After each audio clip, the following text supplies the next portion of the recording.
بسم اللہ الرحمن الرحیم۔ اور سمود کی طرف ان کے بھائی صالح کو بھیجا تو انہوں نے کہا کہ قوم، خدا ہی کی عبادت کرو، اس کے سوا تمہارا کوئی معبود نہیں۔ اسی نے تم کو زمین سے پیدا کیا اور اس میں آباد کیا، تو اس سے مغفرت مانگو اور اس کے آگے توبہ کرو۔ بے شک میرا پروردگار نزدیک بھی ہے اور دعا کا قبول کرنے والا بھی ہے۔ انہوں نے کہا کہ صالح، اس سے پہلے ہم تم سے کئی طرح کی امیدیں رکھتے تھے، اب وہ ختم ہو گئی۔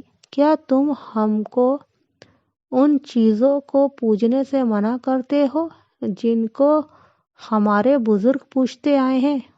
اور جس بات کی طرف تم ہمیں بلاتے ہو اس میں ہمیں زبردست شبہ ہے۔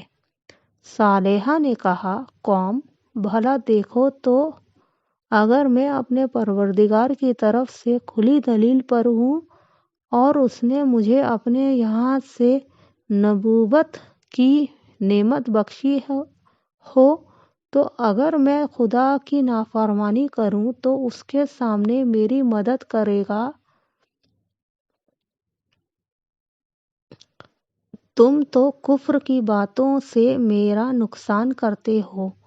اور یہ بھی کہا کہ اے قوم، یہ خدا کی اونٹنی تمہارے لیے ایک نشانی یعنی معجزہ ہے، تو اس کو چھوڑ دو کہ خدا کی زمین میں جہاں چاہے چرے اور اس کو کسی طرح کی تکلیف نہ دینا، ورنہ تمہیں جلد عذاب آ پڑے گا۔ مگر انہوں نے اس کی کونچیں کاٹ ڈالیں تو صالح نے کہا کہ اپنے گھروں میں 3 دن اور فائدے اٹھا لو، یہ وعدہ ہے کہ جھوٹا نہ ہوگا۔ جب ہمارا حکم آ گیا تو ہم نے صالح کو اور جو لوگ ان کے ساتھ ایمان لائے تھے ان کو اپنی مہربانی سے بچا لیا اور اس دن کی رسوائی سے بچائے رکھا۔ بے شک تمہارا پروردگار طاقتور اور زبردست ہے۔ اور جن لوگوں نے ظلم کیا تھا ان کو چنگھاڑ کی شکل میں عذاب نے آ پکڑا تو وہ گھروں میں اوندھے پڑے رہ گئے،